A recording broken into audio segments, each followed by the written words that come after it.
Hello, everyone. Today I'll be doing quick episode recaps and reviews for each episode of Season 1 of Survivor Borneo. This will be a sort of replacement for the episode by episode breakdowns I did while series were live. Uh, there's going to be a lot to cover. This is going to be a long one. It's just a podcast style, so feel free to click off and do something else with this just playing in the background. There's a lot to cover, so we'll get straight into it. Episode 1 introduces the game of Survivor and all the cast of Season 1. Obviously, we get a lot of series first here. There's some great foreshadowing for the winner, which I covered in my Contenders video. The Tagi tribe loses immunity, and Sonia is the first ever contestant voted out. So my thoughts on Sonia: she seemed like a really sweet lady, and I loved seeing her sing and play ukulele for Richard. It was a really endearing moment. She just couldn't keep up in the challenge and thus was voted out. Review for this one was it's a good introduction to the series, gets through a lot of new ideas in a short amount of time. I have no real complaints, just wish they had more coverage and time for the episode. I give episode 1 a score of 9 out of 10. Episode 2 shows us a little bit more of the Pagong tribe, giving us the dynamics between the members of their tribe, mostly surrounding whether they like or dislike Bibi.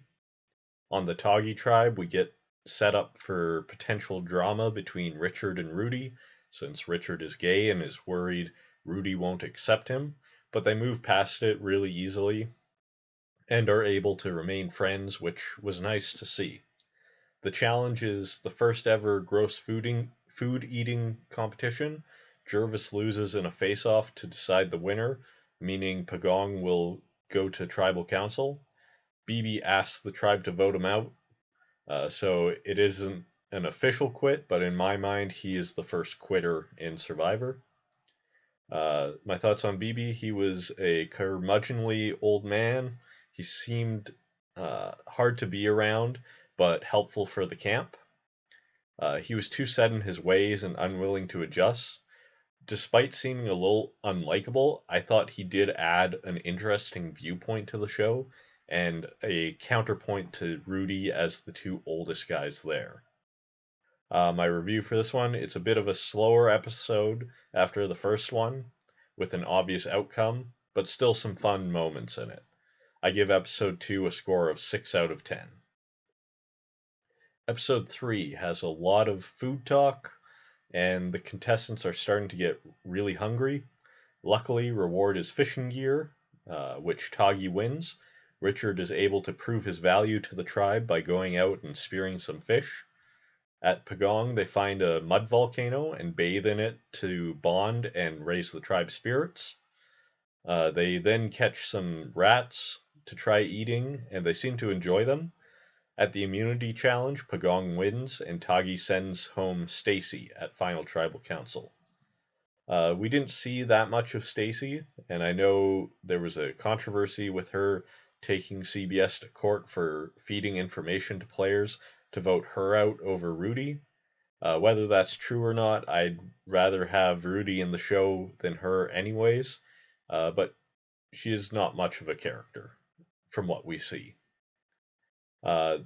My review of this episode: it's a pretty standard episode, a lot of food talk. The mud bath is a fun moment and a high for the episode. On the other hand, however, we aren't really given too much of a reason why Stacy was voted out during the episode. So my score for episode 3 is a 6 out of 10. Episode 4 starts with the Pagong tribe looking to move their shelter. Gretchen and Joel fight for leadership, but through his attitude and natural charisma, Greg is kind of the one the tribe seems to turn to. At Tagi, Richard, Sue, and Kelly form an alliance and plan to bring in Rudy to keep each other safe and ensure they at least make it through to the merge. At Pagong, Ramona is working hard to become part of the group and show her true colors. Tagi wins immunity, meaning Pagong will have to vote someone out. Though everyone seems to like the effort Ramona has put in recently, it's seen as too little too late, and she is voted out. My thoughts on Ramona: she seemed like a fun person, but she just had some bad luck by being sick at the start. Once she started to feel better, she just was already too far behind. My review for this episode: pretty solid episode, and very important for the strategy of the game by forming an alliance. The personalities of the Pagong tribe are really showcased well here. My score for episode 4 is an 8 out of 10. Episode 5, the Pagong tribe is feeling down and need a pick-me-up. Luckily for them, they manage to win the reward, which raises their morale. The tribe notices Greg and Colleen going off at night and suspect a blossoming romance, but both of them deny it and say it's strictly platonic, aside from all the sex they're having. At Tagi, Richard finds and plays with a snake. Sean and Dirk are trying to put in a little effort to provide for the tribe since they have thus far been seen as useless. The tribe notices how thin Dirk has gotten and are worried for him. The immunity challenge pits Kelly, a whitewater rafting instructor, against Jervis, who is very new to being around water, in a rowing competition. Surprisingly, Jervis comes out on top. Even though Kelly lost, nobody really blames her, and instead Dirk is voted out at Tribal Council. My thoughts on Dirk: he was really a dud on this season. He rubbed people the wrong way with his preaching and holier-than-thou attitude. He seemed to fail at all his efforts to provide, and only really bonded with Sean, resulting in him being voted out. My review for this episode: it had some of what I think are the most iconic moments of season 1, such as Richard and the snake, Colleen and Greg's relationship, and of course Kelly versus Jervis in the showdown at the challenge. Dirk being voted out is pretty forgettable, however. So my score for episode 5 is 8 out of 10. Episode 6, this episode opens showing how Jervis has been thriving by not doing anything, but getting by on charm to get away with it. He catches some heat for a sexist comment he makes, which even that then ends up getting blamed on Joel. We then get an incredible sequence cutting between Joel talking himself up and the women calling him condescending and chauvinistic. Rudy finally joins the Tagi Alliance, and a lot of talk happens about the merge, or merger as they call it in this season. Tagi feels they have to win the next immunity challenge so they aren't down in numbers. They do actually come out on top, sending Pagong to tribal council. At tribal council, Joel's comments catch up with him, and he is voted out. My thoughts on Joel: as Survivor's first golden boy, he was okay. He tried to be the leader for his tribe, but didn't really have their respect. But he was decent in the challenges. Personality-wise, it seems he was a little chauvinistic, though we didn't see too much of that, but we did see him being condescending towards women. My review for this episode: feels like the show took a step up. The editing was much better, and even the challenge got the first hint of Jeff commentating over it. As far as where the bar is for season 1, this episode easily surpasses it. I give episode 6 a score of 9 out of 10. Episode 7, we start this episode with a member of each tribe visiting the other tribe as an ambassador to choose where the merged tribe will be. They do some fun editing where it cuts between Jenna having a great time visiting Tagi and Sean being pretty bored at the Pagong tribe. Sean and Jenna then get to go to a summit where they get a meal and actual beds to sleep in, and they discuss which camp they will stay at and what the new tribe name will be. Jenna chooses rattan because of the rattan trees, and Sean decides to add an A to the end because he thinks it's more exotic that way. And as we'll find out, he has a thing for the alphabet. They return and join the tribes into the new Ratana tribe at the Tagi camp. The women bond by working together to expand the shelter, while the men bond by playing games and talking. At the challenge, Greg wins the first individual immunity. We then go to tribal council without people having much of a plan. The vote is wild, with many people receiving 1 vote, but Gretchen receives 4, all from the Tagi alliance. My thoughts on Gretchen: she was obviously the hardest worker on the Pagong tribe. She had integrity and wanted to play the game respectfully, which worried Richard to the point he felt she had to go first at the merge. My review for this episode continues the new heights that were found in the previous episode. Survivor has really come into its own at this point, and this was a very fun merge episode. I give episode 7 a score of 9 out of 10. Okay, episode 8. This episode starts with a lot of talk about Greg and how smart he is, and how much of a social chameleon he is, to be able to connect with all the different personalities in the game. We then get a visit from Jeff for the reward challenge, where they will get to see videos from home and send a video back home. Sadly, Jenna's loved ones did not send in a video, which hits her pretty hard. Greg wins the reward, and we get to see a pretty crazy video from his sister, which Rudy finds inappropriate, but he plays along for the reply video. While all this is going on, we cut back to Jenna on the beach practicing archery, and the editing does a great job of making the viewers feel her pain. There's then some more talk about how Jervis does nothing, and his charm is starting to wear off. At the immunity challenge, however, Jervis wins. At tribal council, there's a lot of discussion about if there really is an alliance or not. Greg then receives 5 votes from the Tagi alliance and Sean, who had Greg next alphabetically. Richard knew Greg was going to be a massive threat and had to get rid of him soon. So my thoughts on Greg is one of the funnest characters to ever be on Survivor, and I would most like to see him play again of any player from season 1. He was clearly very smart and good at reading or understanding people. He also did very well in the tribal challenges and won the first individual immunity challenge. So I think he could have actually done very well had he come back in a later season, such as All Stars or something. My score for episode 8 is 9 out of 10. Episode 9, this episode focuses on food a lot once again. They discuss the importance of Rich catching fish and whether they need that or not. Rich, being angry about how the fish was cooked, decides he won't go fishing today, but the others still manage to catch a fish on their own. Colleen wins reward, where she gets a barbecue and a letter from home. She also gets to bring someone else, so she chooses Jenna, who didn't get a video in the previous episode.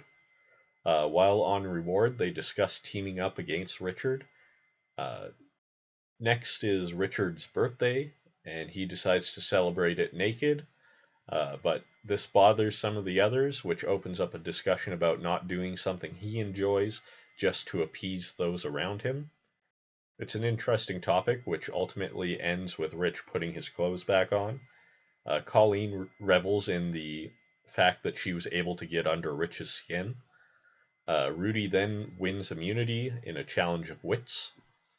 We see Kelly starting to get along better with Jenna and Colleen, which worries Rich and Sue.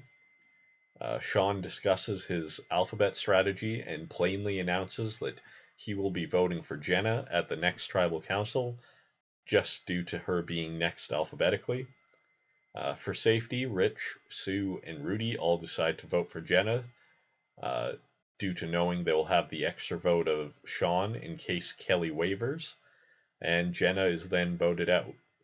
So my thoughts on Jenna: the contestants all say that Jenna is loud and obnoxious, but we don't really see that from the edit.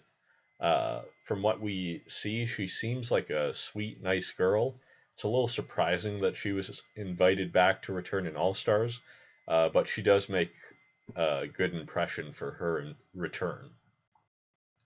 My review for this episode continues the strong post-merge with good strategy by using Sean's alphabet strategy for the Toggy Alliance's benefit. It also featured more fun editing with Colleen and Jenna getting upbeat percussion for their reward, and then cutting to sad piano for the rest of the tribe eating rice. The conversation around Rich and his birthday suit is also interesting and I think handled fairly well.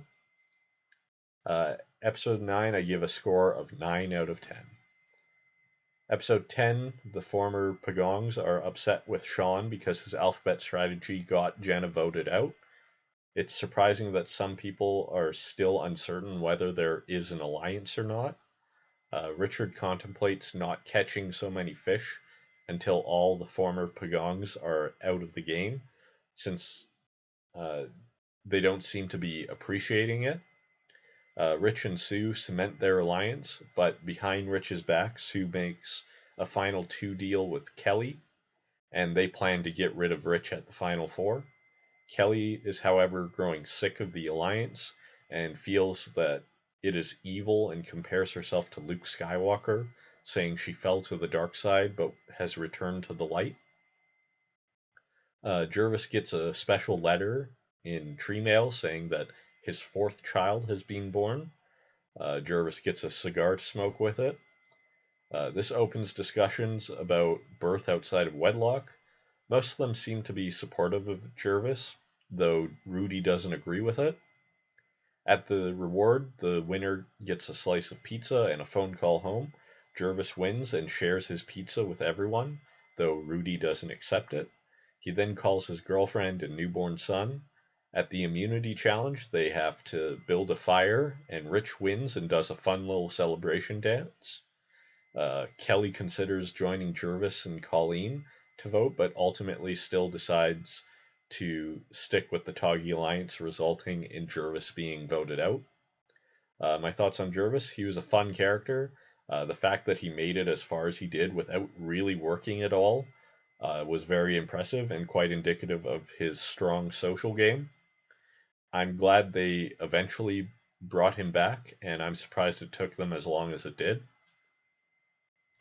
My review for this episode: it was a bit of a dip compared to the previous ones, but was still great to look into the human condition and wonderful exploration of Jervis, who was the central focus of this episode. The vote was kept a little surprising with Kelly and Sean's votes being up in the air, but in the end, it still went the predictable route. Episode 10, I give a score of 8 out of 10. Episode 11, this episode starts with everyone feeling homesick, tired, and hungry. We see the toll the game has taken on everyone, in particular Colleen, who, on top of being the last remaining Pagong, she has scratches and bites all over her legs. The Toggy Alliance is starting to get fed up with Kelly, who has been working with the Pagong tribe to try to win them over to her side for final tribal council. For the reward, the winner gets to go on a yacht and eat lots and groom themselves. Sean wins, and he also gets to choose one person to join him for breakfast the next morning. He made a promise to Kelly to take her, but when the time comes to choose, he goes with Rich. Sean gets on the yacht and meets the captain, who turns out to be his father. The next morning, they pick up Rich, who joins them for breakfast. Then Rich, Sean, and his father return to camp, where Sean's father has brought everyone care packages from home. At the immunity challenge, Rudy and Rich drop out first, and they discuss voting out Kelly over Colleen, but Kelly wins immunity, so at tribal council, Colleen is voted out. My thoughts on Colleen: it's very obvious why Colleen was Survivor's first American sweetheart. She's adorable and sweet, but on top of that, she caught on to the game pretty well and was seemingly actually trying to do something to turn the tides in Pagong's favor, and she almost pulled it off if it weren't for Sean's alphabet strategy, putting the target on Jenna. I would have loved to see her play again, but I understand she didn't have a great time her first time out. My review for this episode had a lot of heart, with Sean getting a visit from his father and everyone getting their care packages from home. Otherwise, it was just a pretty good standard episode. I give this episode a score of 8 out of 10. Episode 12, with only the members of the Toggy tribe remaining, they start to turn on each other. We get a fun montage of everyone talking behind everyone else's backs, showing the alliance is no more. Rudy is still loyal to Rich, and they think Kelly needs to go next. Kelly and Sue are arguing and no longer aligned. The reward challenge is a mud bath challenge, which helps the players have some fun and relieve some tension. Kelly wins the reward and gets to go to a bar and watch the first 5 minutes of episode 1. When she comes back, she apologizes to Sue, and they move on from their earlier arguments. The Immunity Challenge is a Blair Witch Project homage, which features Rudy's iconic answers to the trivia questions of "I don't know." Kelly wins once again, and to remain safe from Tribal Council. At Tribal Council, it's a little up in the air as to who might go, but the original Toggy Four stick together and vote out Sean. My thoughts on Sean. Sean brought a lot of fun to the season with his quirkiness and half-baked ideas. He had the alphabet strategy, Super Bowl 2000, and he built a coconut bowling lane. I'm a little surprised he never came back, but I'm also completely alright with not having seen him again. My review for this episode is it was a return to form for the editing. It also had some interesting meta moments, with Kelly talking to Jeff at the bar and acknowledging that she shouldn't be mad at people for how they chose to play the game, because it is just that, a game, which was another interesting talking point. So I give episode 12 a score of 9 out of 10. Now on to the finale. Rich is actually feeling pretty good now that they are so close to the end. Everyone says the boredom is the hardest part. They've each lost a lot of weight and muscle. The Toggy Alliance has made it all the way to the end, though Kelly really wasn't a part of it anymore. The next immunity challenge is a quiz held at Tribal Council. Kelly again wins immunity, so when the votes are cast, it's a tie, 2 for Rich and 2 for Sue. A revote will be cast, but first they each get to appeal to the others. Rich tries to convince Kelly to switch her vote, while Sue just says, "Do what you want." Kelly, in the end, switches her vote to Sue, and she is voted out. My thoughts on Susan. She was one of those personalities that isn't afraid to speak her mind, and you love her more for it. She was a lock to come back, so of course we'll expect to see her again down the line. The next morning, Jeff comes to camp early to start their final immunity challenge. First, they go through the Rites of Passage, which includes walking barefoot over hot coals. We also get to see each of the voted out players again briefly.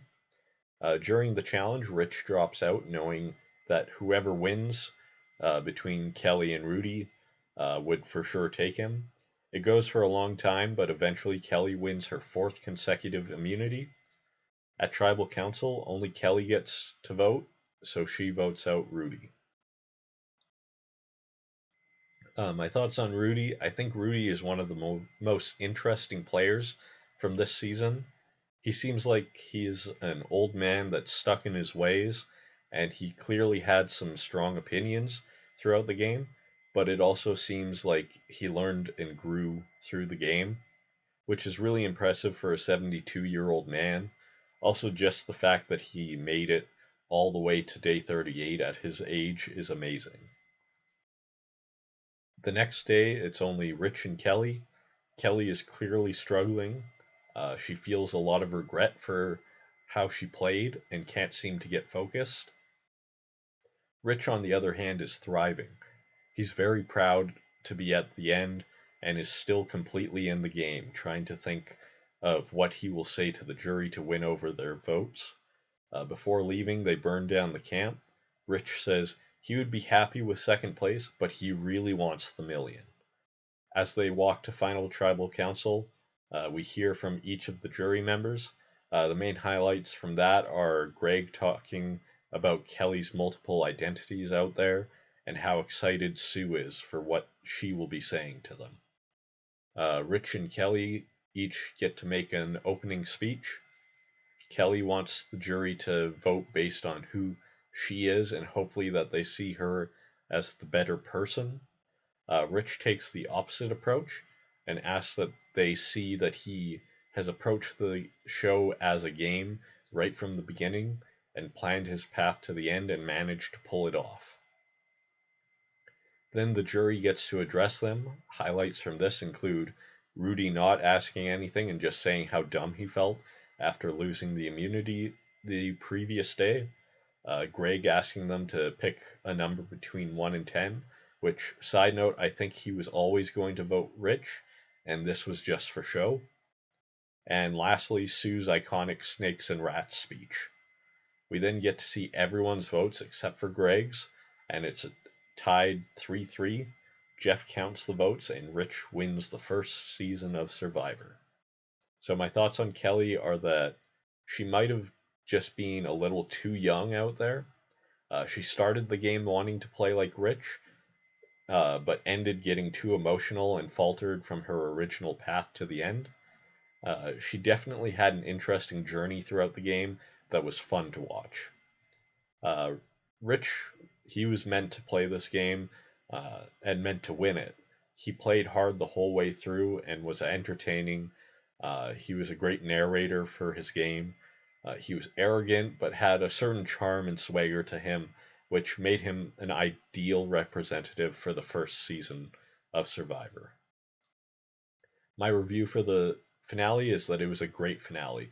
It moves at such a fast pace and makes it really easy to watch. The editing continued to be phenomenal, especially during the final tribal council. This finale easily set the standard for what is to come.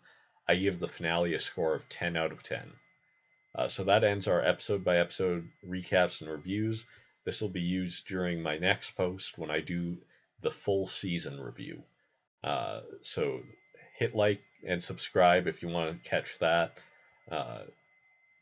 And keep coming back. It really helps the channel if you hit like and subscribe, though. So thank you for watching.